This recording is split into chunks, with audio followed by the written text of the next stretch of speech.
Salut à tous et bienvenue aujourd'hui dans la caverne pour un nouveau tutoriel sur Blender. Donc aujourd'hui on s'attaque à la dernière étape de notre série, hein, donc à savoir donc le rendu. Donc comment réaliser donc un rendu sur Eevee de notre maison et sur Cycles, puisqu'actuellement donc voilà, donc on a modélisé donc un petit peu tous les éléments, on a fait notre foliage qui est caché pour l'instant pour une question d'optimisation, hein, qui est ici, et on a donc modélisé quelques meubles, hein, voilà, donc je vous ai donné des techniques basiques pour la modélisation des éléments, mais en tout cas voilà, donc ça fonctionne pas mal. On a la salle de bain effectivement qui n'est pas faite, mais voilà, en tout cas, vous avez les éléments de base et les connaissances requises pour améliorer votre maison, pour l'agrandir, pour en faire une autre, ce que je vous invite à faire avec un autre plan, et du coup, suivre les étapes que je vous ai retranscrites pendant cette série, quoi. Ok. Donc aujourd'hui, on va parler donc de lumière et d'éclairage, parce que actuellement, donc quand on regarde ici, donc au niveau des moteurs graphiques, hein, comme vous le savez, on est actuellement sur Eevee. Donc là, quand on active donc le rendu, on a donc quelque chose qui est correct en termes de calcul, mais cependant qui n'est pas réel, d'accord? Puisque du coup là on a un éclairage global, on a beaucoup de choses qui manquent en fait. Hein, vous voyez en fait l'éclairage interne n'est pas propre. On a des petites choses qui manquent. Donc pour corriger ça en fait, il faut mettre des volumes de calcul donc sur notre scène pour calculer justement l'éclairage ambiant et calculer la lumière sur Eevee, puisque du coup la lumière n'est pas automatique, d'accord? Donc l'illumination n'est pas automatique, elle se fait par calcul de volume. Donc pour créer ces volumes, en fait, on va se recentrer sur la scène donc avec Shift C, hein, pour mettre le curseur au centre de la scène.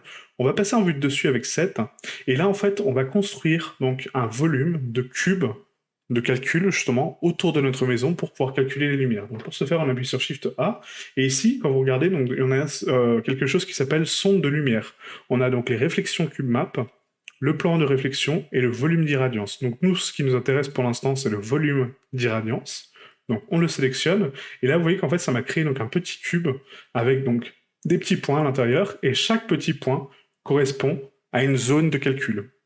En sachant que donc le volume qui nous intéresse, c'est le volume interne et pas l'externe, d'accord? Donc l'externe, c'est les limites de ce volume, mais le volume de calcul est interne avec les petits points, et du coup chaque petit point correspond à un petit carré en fait qui est divisé de façon symétrique.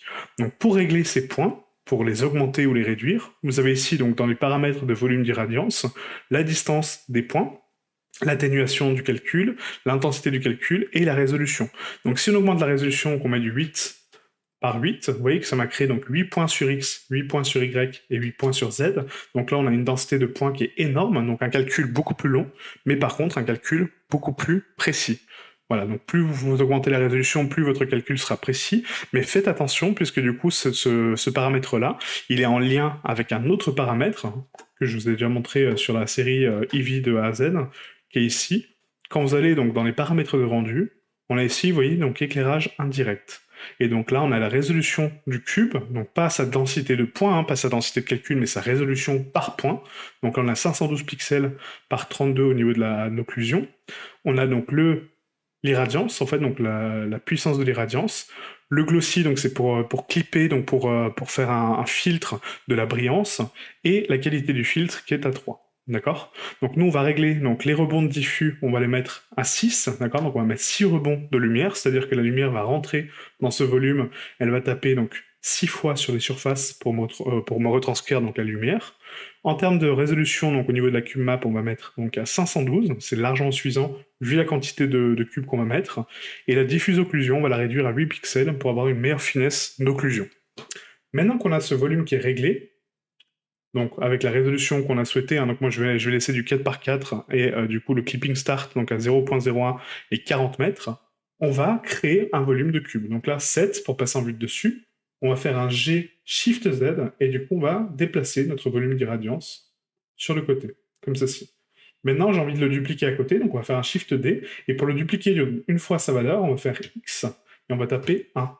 Vous voyez? Et donc là, ça le décale d'une position. Donc sachant que la taille d'un cube sur Blender, c'est de 2, nous on va le décaler de 2. Et là, vous voyez qu'en fait, donc, mes volumes se collent parfaitement avec le volume interne. D'accord? Donc ne prenez pas en compte le volume externe, c'est juste des limites. C'est des limites qui sont justement là. Mais par contre, prenez le volume interne. Et maintenant qu'on a ça, on fait Shift D, GX, 2, encore une fois. Shift D, GX, 2. Shift DGX2, ou sinon vous appuyez sur Shift R pour répéter l'action, vous voyez, du coup ça la répète. Maintenant on va sélectionner donc nos 6 volumes, Et là, on va faire un Shift D, GY2, et Shift R, Shift R, Shift R, pour les dupliquer, hein, Shift R, Shift R, Shift R, jusqu'à la fin de notre terrain. Voilà, donc on va tout prendre, hein, comme ça, même un petit peu l'externe. Maintenant, il faut calculer également sur Z, hein, parce qu'on a une hauteur qui est assez importante. Donc ce qu'on va faire, c'est qu'on va passer en vue 3, on va appuyer sur B pour activer donc l'outil de box sélection, on sélectionne tous les volumes. Maintenant qu'on a le volume, on va faire un Shift D, G, Z, 2, et là on décale à 2 mètres. Vous voyez, donc là on vérifie bien que le volume prenne tout notre toit, donc là c'est pas le cas. Donc on va refaire une duplication, Shift D, GZ, 2. Voilà, donc ce qui fait énormément de cubes de calcul. Donc là on a un calcul très précis. Faites attention à ça, parce que du coup c'est très important pour les performances. C'est que plus vous avez de carrés de cubes de calcul, plus ça va être long. Donc là je vais faire un petit montage très rapide, hein, donc je vais vous laisser en accéléré pour voir donc, le temps de calcul que ça va prendre, mais c'est assez dense. Donc n'oubliez pas de réafficher tous vos éléments en fait, hein, avant de commencer le calcul. Donc votre foliage, les arbres hein, également, hein, bien sûr, et notre herbe. Notre herbe qui est donc normalement des paramètres de particules qu'on avait cachés au départ, qui sont ici. Voilà, on les recoche tranquillement.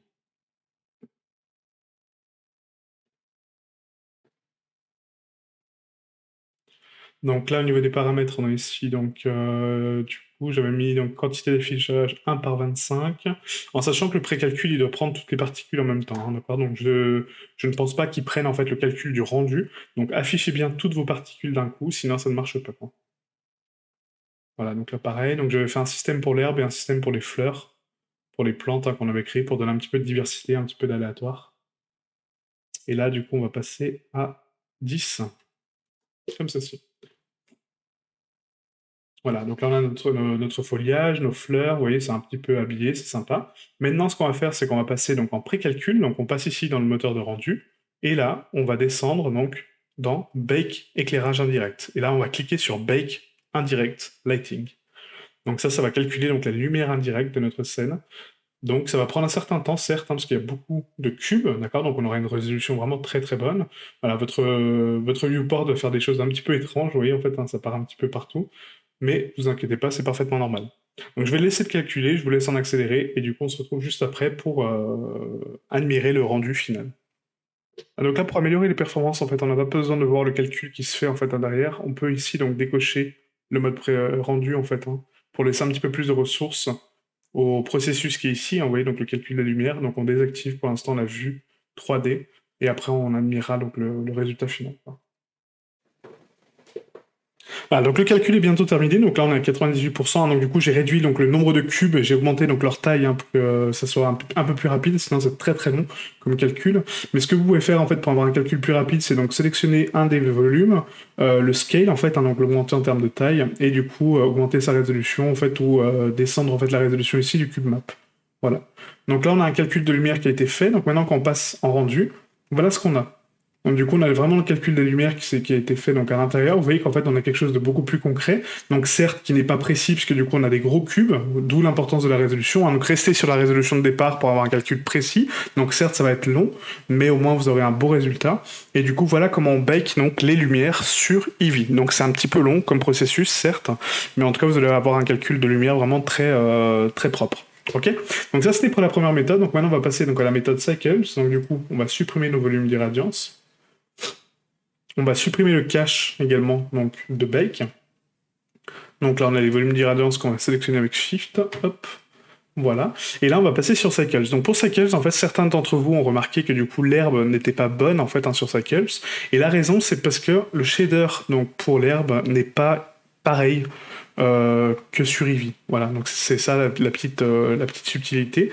Donc là, quand on passe en mode Cycles, en fait, donc la lumière va être directe, hein, puisque du coup, elle va calculer automatiquement donc, les rebonds de lumière automatiquement. C'est ça l'avantage de Cycles. Donc pas besoin de bake la lumière indirecte, elle va déjà être là par défaut, mais par contre c'est un calcul beaucoup plus long et on aura beaucoup de grains. Donc je vais vous montrer quelques techniques pour améliorer un petit peu la qualité de votre rendu et du coup retirer un maximum de grains.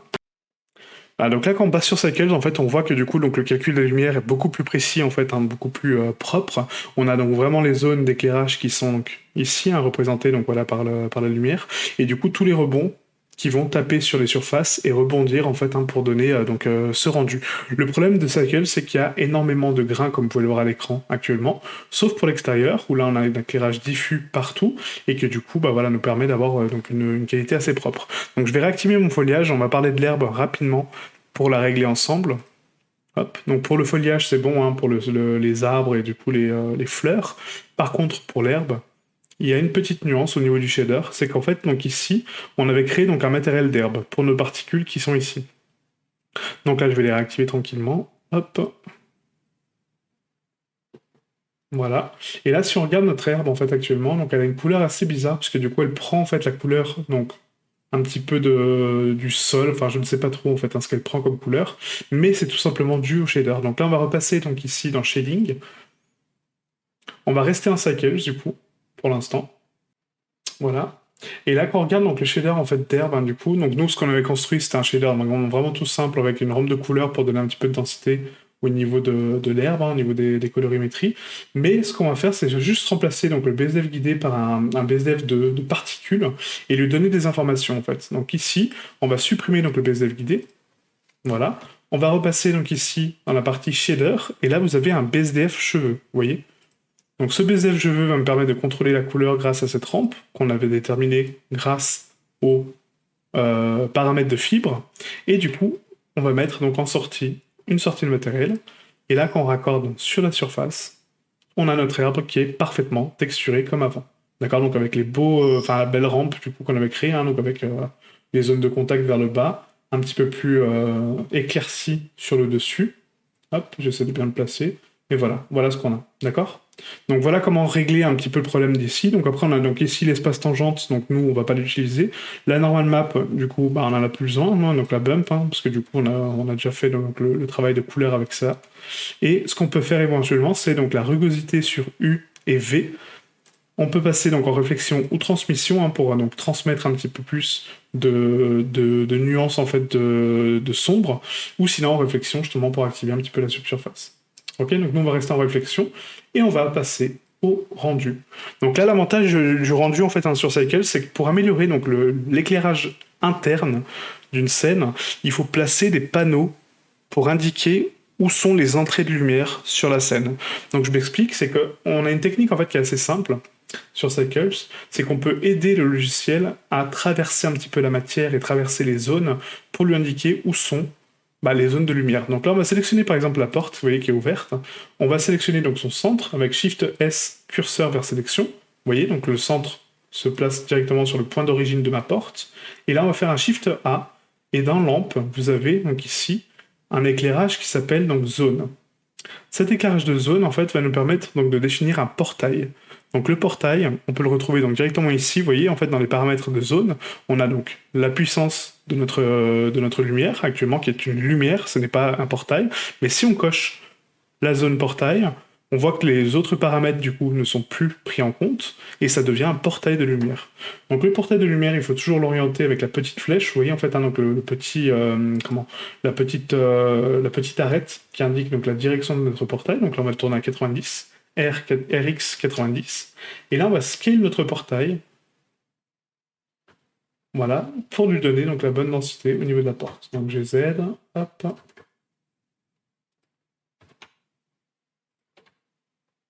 voilà, et on l'augmente, comme ceci. Voilà, donc là on a une taille de portail qui est plutôt correcte. On va faire pareil pour l'encadrement de la fenêtre, donc Shift S, curseur de sélection, on prend une lampe zone, on passe en portail, on tourne à RX 90, et on scale sur X, tout simplement.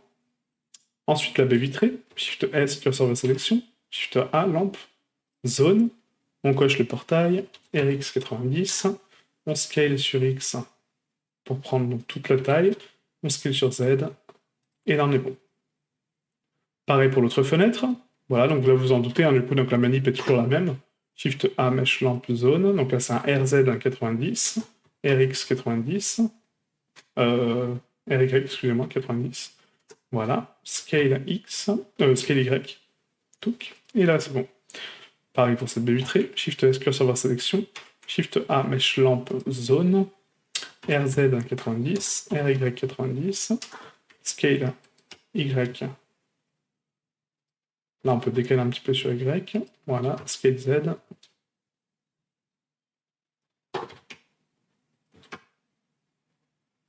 Voilà. Ensuite, notre fenêtre. Donc le contour, on va prendre. Si tu veux bien. Voilà, parfait. Donc la lampe zone. Donc là, elle est inversée, en fait. Donc on va faire un RZ 90 encore, je pense. RX 90 en négatif. Scale X, et on est bon. La porte ici n'est pas ouverte. Maintenant, la baie vitrée. Shift Z, curseur vers sélection. Shift A, mèche, lampe, zone. RZ 90. RX 90 en négatif. On scale. Voilà. Et voilà. Et la dernière fenêtre qui est ici, du coup. Donc Shift S, curseur, hop, lampe, zone. J'ai pas défini les portails par contre.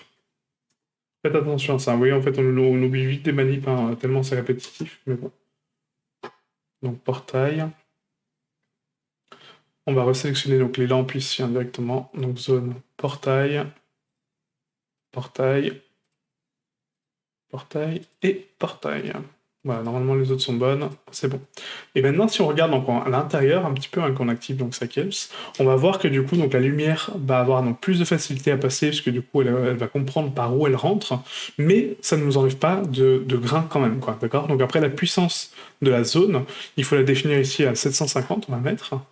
Là pareil.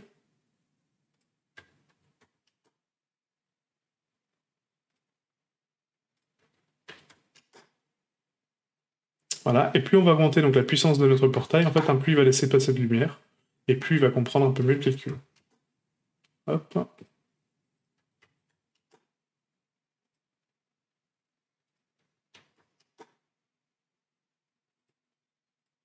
Comme celle-ci. Hop, parfait. Voilà, donc maintenant on va tourner, on va jouer un petit peu avec notre soleil. Donc pour le soleil, en fait, hein, pour l'éclairage global, j'ai mis donc la donne Easy HDRI, hein, que je vous présente donc en description, du coup qui est ici. Donc on peut donc créer un HDRI grâce aux HDRI qu'on trouve sur internet, hein, donc à nous de sélectionner le bon. Pour ma part, je vais prendre celui-ci. Voilà. Et ensuite, on va associer donc le soleil avec l'HDRI pour qu'il soit cohérent. Donc pour ce faire, on va ici donc dans Sun Position, vous voyez, en fait dans les paramètres de monde, on active ici donc la Sun HDR texture, on crée un soleil avec Shift A, Mesh Soleil, donc moi je l'ai déjà fait. Et là, on sélectionne donc la texture d'environnement, environnement, d'accord? Donc il y en a deux, hein, il y a environnement blurred ou environnement. Nous, c'est environnement qu'on souhaite. On prend le soleil, et là, ensuite, vous avez donc la possibilité de faire une synchronisation de soleil plus texture. Donc on clique dessus. La texture HDRI va se charger, vous voyez en fait en fond, on clique sur l'endroit du soleil, voilà, et comme ça je sais que mon soleil, donc mon soleil Blender, est cohérent par rapport à mon soleil HDRI. Et là après je peux jouer avec la rotation pour orienter l'éclairage où je souhaite. Donc là on va le mettre à 90, vous voyez, donc ça va être un éclairage beaucoup plus frontal, on peut le mettre à 0 pour avoir donc un éclairage beaucoup plus de l'arrière, hein, du coup. Donc nous ce qu'on va mettre 175, je pense que c'est pas mal en termes d'éclairage, pour avoir quelque chose de diffus sur les chambres, et pourquoi pas, peut-être un peu moins, 175 c'est un petit peu trop, on va mettre 150, pour avoir un éclairage vraiment sur le côté. Ah donc là c'est pas mal.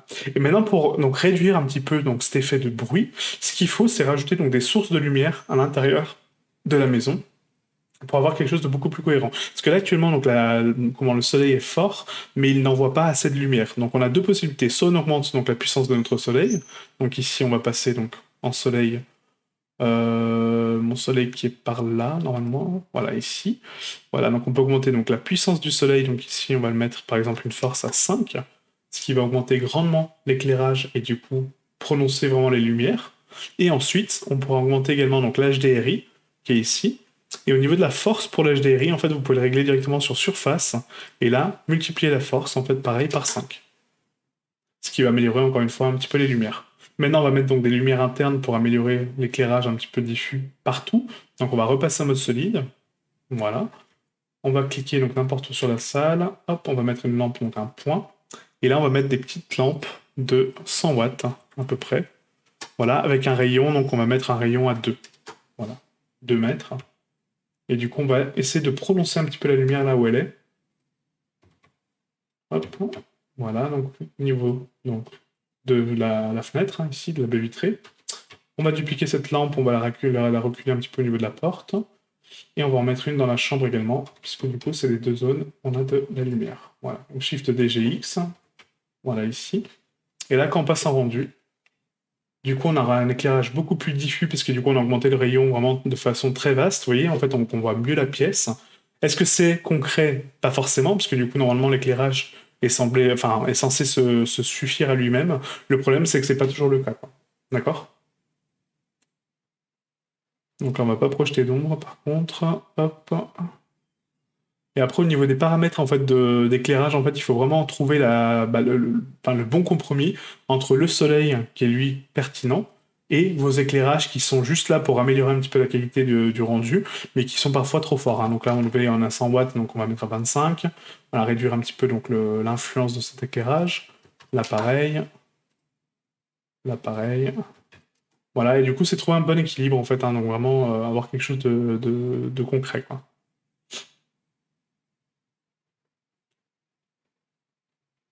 Voilà. Et là, on vient de régler donc un petit peu notre souci d'éclairage et de grain.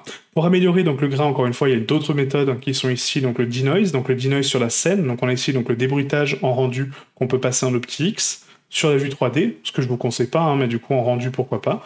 Et ensuite ici dans la partie compositing, quand vous allez faire votre rendu, on va toujours ajouter sur Cycles donc un nœud de denoise pour débruiter justement notre scène et pourquoi pas un petit nœud d'éblouissement pour avoir quelque chose de plus concret.